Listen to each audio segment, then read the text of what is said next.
हमारी सिस्टर्स हैं जो कि आजकल अपनी सोसाइटी में आप देख रहे होंगे कि रमज़ान मुबारक के महीने में वो नकाब दुपट्टा और उसके अलावा डिफरेंट फैशंस नहीं करते। इसके बाद भी साल भर में अगर आप देखें तो उनकी मुख्तलिफ ड्रेसिंग होती है, दुपट्टा उनके सर पर नहीं होता और बिलखुसूस उनका जो चेहरा है वो नकाब उतरा हुआ होता है। उनको क्या मैसेज दें? जो औरत होती है, औरत का हुस्न मैं समझता हूँ पर्दे में। ये औरत समझे कि मैं बगैर पर्दे के बहुत हसीन लगती हूँ या लगने की कोशिश करती हूँ, तो ये बमानी सी बात है। क्योंकि जितनी औरत पर्दे में, क्योंकि आप ये सोचें ही ना कि आप इस्लाम को नफ़ी करके, इस्लाम को माइनस करके, इस्लाम के बताए हुए जो तौर तरीके हैं उसको माइनस करके आप कभी भी अच्छा नहीं दिख सकते, अच्छा बनने की कोशिश भी नहीं करें और ना आप हो सकते हैं। फितराना जो ईद से पहले अदा किया जाता है, बहुत से लोग होते हैं जो जिनको याद नहीं रहती, जो अपने काम में मसरूफ़ होते हैं और वो फितराना अदा नहीं कर सकते।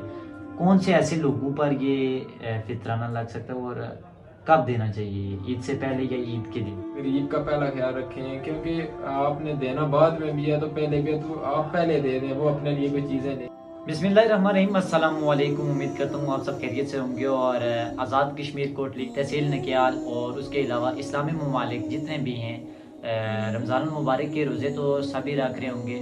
आज हमारे साथ मौजूद हैं वाजिद हुसैन, बायोटेक्नोलॉजिस्ट हैं, एक स्टूडेंट हैं और आज इनसे कुछ सवालात करेंगे, शॉर्ट सवालात हैं। और यहाँ पर रमज़ान मुबारक के इस मुक़द्दस महीने में बहुत से लोग जो है वो रोज़े भी रख रहे हैं, तरावियाँ पढ़ रहे हैं और उसी के साथ साथ अगर बात की जाए तो रमज़ान मुबारक का ये तीसरा आशरा गुज़र रहा है। और स्टार्टिंग में तो बड़ी खुशी थी लोगों को कि रमज़ान मुबारक का ये महीना आ रहा है और अब जब ये महीना जा रहा है, गुज़र रहा है, तो बहुत से लोग गमगीन भी हैं कि अल्लाह जो इंसान रोज़ा रखता है उसको उसके मुताबिक अल्लाह खुद ही उसका अजर देता है। तो वाजिद साहब अस्सलाम वालेकुम। वालेकुम अस्सलाम जी। शॉर्ट सवालात करेंगे आपसे कि सबसे पहले ये बताइएगा कि आप रोज़े तो रख रहे होंगे, सहरी और इफ्तारी में कौन सी चीज़ें जो अच्छी होती हैं सेहत के लिए वो बताइए। जी अल्हम्दुलिल्लाह रोज़े रख रहे हैं, अल्लाह का बड़ा फजल और करम है।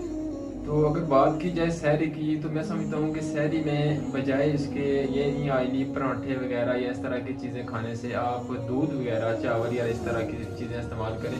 क्योंकि एक तो मतलब है आपके लिए, ये सेहत के लिए बड़ा ज़रूरी है। अगर आप पराठे वगैरह का इस तरह का इस्तेमाल करेंगे तो दिन में आपको प्यास भी लगेगी, कि उसके अलावा जो आपकी स्टोमच प्रॉब्लम है इस तरह की वो आपको मसले होना शुरू हो जाएंगे। तो ये बताएं कि अमाल का दारोमदार नीतू पर होता है। बहुत से लोग अपनी ज़िंदगी में गलत काम करते हैं, लेकिन रमज़ान का महीना आता है तो वो अपने आप को इस तरह पाक और साफ़ कर लेते हैं। इसके हवाले से उनको क्या मैसेज प्रोवाइड करेंगे कि साल भर में अगर रमज़ान का महीना आता है तो उसके बाद भी आप अपने दिल को साफ़ और जी पाक जी, रखें? ये आपने बड़ा अच्छा क्वेश्चन किया। ये मुझ समेत या मुसलमानों की ये खामी है। चलिए रमज़ान आता है, बहुत अच्छा है, अपनी हर बंदा अपनी रूटीन को चेंज करता है। जो जिसने कभी जुमा नहीं पढ़ा होगा वो भी पढ़ रहा होगा, जिसने कभी नमाज नहीं पढ़ी वो भी पढ़ रहा होता है। कुरान की तिलावत डेली बेस पे लोग करते हैं। लेकिन ये हमें बड़ी खामी है कि जो ही रमज़ान ख़त्म होता है तो हम अपनी पुरानी जो रूटीन होते हैं, रविश को इख्तियार कर लेते हैं, भूल जाते हैं कि हमने नमाज की क्या रूटीन बनाई है। तो ये जो भी हमारी रूटीन बनती है ना रमज़ान के अंदर,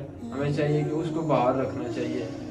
ताकि रमज़ान आता है इसलिए अल्लाह की तरफ से ये तोहफ़ा है हमें कि इसमें अपनी आदत को बनाओ और फिर उसको कायम रखो, साल भर उसको कायम रखो। बताएं कि हमारी सिस्टर्स हैं जो कि आजकल अपनी सोसाइटी में आप देख रहे होंगे कि रमज़ान मुबारक के महीने में वो नकाब दुपट्टा और उसके अलावा डिफरेंट फैशंस नहीं करते।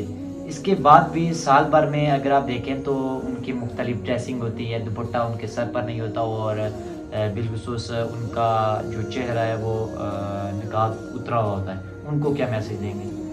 उनके लिए यही मैसेज है बहुत अच्छा, सबसे पहले कि वो अगर रमज़ान में रमज़ान का अदब करती हैं। बेसिकल जो औरत होती है, औरत का हुस्न मैं समझता हूँ पर्दे में है। जैसे कि कुरान गुलाब के बगैर मतलब अधूरा, इसी तरह औरत का जो पर्दा है वो उसके बगैर अधूरी है।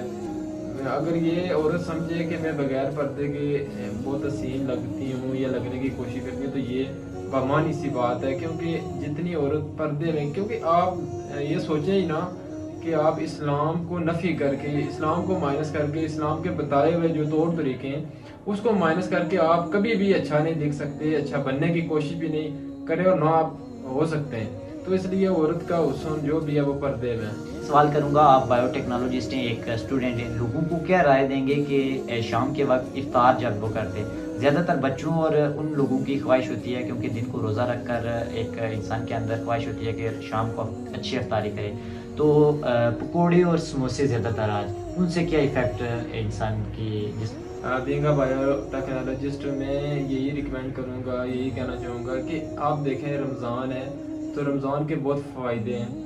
आप देखें जितनी भी आपके अंदर जो बीमारियाँ होती हैं, तो जो जरासीम होते हैं वो भूख की वजह से मरते हैं। तो ये आपको बोलना नहीं चाहिए, अगर मरते हैं तो आपका जिस्म अंदर से कमज़ोर होता है, भूख या प्यास की वजह से भूखे रह के आपका जिस्म अंदर से बड़ा कमज़ोर हुआ होता है। तो इसमें अगर आप कोई भी यानी गैर जो आप चीज़ यूज़ करेंगे ना, मतलका या बहुत ज़्यादा ऑयली वाली, वो आपको फ़ौरन आपके ऊपर असर करेगी, आप फ़ौरन बीमार होंगे। तो ये जो पकोड़े ज़्यादा और समोसे हैं, चलो थोड़ी हद तक ठीक है, कोई एक दो, अगर बहुत ज़्यादा आप खाते हैं तो इसकी वजह से आपको मैदे के मसाइल और भी कितने जिगर का मसला, मतलब आपको गर्मी वगैरह अंदर से हीट होना शुरू हो जाएंगे। ठंडी वगैरह कोई चीज़ें इस्तेमाल करनी चाहिए, खास करके जो अफ्तारी का टाइम होता है। और चीज़ें दस्तरखान को सजाएं, फ्रूट चाट हो गया, इस तरह की फ्रूट हो गए, इस तरह की चीज़ें आप ज़्यादा खाएं, कोई शरबत अच्छा सा ले लें। और जो चीज़ है हमारे सोसाइटी में और हमें जो हमारे आलम बताते हैं कि फितराना जो ईद से पहले अदा किया जाता है, बहुत से लोग होते हैं जो जिनको याद नहीं रहती, जो अपने काम में मसरूफ़ होते हैं और वो फितराना अदा नहीं कर सकते। कौन से ऐसे लोगों पर ये फितराना लग सकता है और कब देना चाहिए, ईद से पहले या ईद के दिन? अगर बात की जाए जो फितरा है वो हर बंदे को अपना पता हो। अब मैं तो मुझे पता है मैं किस तरह का खाना खाता हूँ, जिस तरह का बंदा खाना खाता है उस मतलब हिसाब से देना चाहिए।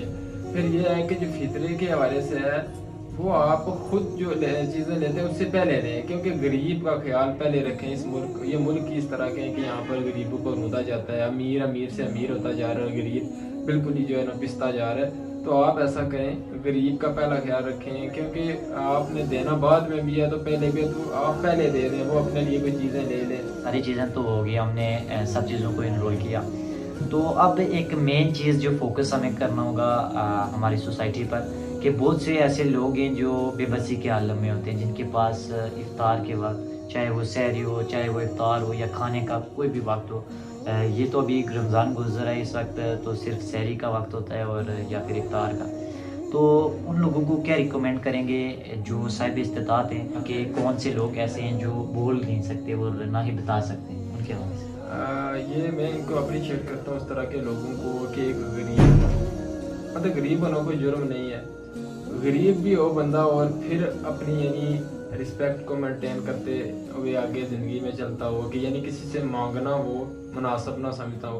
तो यहाँ पर जितने भी साहिब इस्तिताअत लोग हैं ये करते भी हैं, बहुत से हमारी कोठरी में मसाले मौजूद हैं, बड़े भाई हैं और भी कितने हैं जो लोगों के लिए फ्री दस्तरखान लगाए हुए हैं इफ्तारी के लिए। हमारे कुछ छोटे से और कुछ हमारी सोसाइटी पर हमारे सवालात थे जिनके जवाबात वाजिद हुसैन साहब ने दिए हैं। ये बायोटेक्नोलॉजिस्ट हैं और एक तालिब इल्म का ये होता है कि वो अपने जितना वो इल्म रखता हो उसके हिसाब से बताए। अगर वो नहीं बता सकता तो वो सीख सकता है और सीखने से ही सब कुछ हासिल होता है।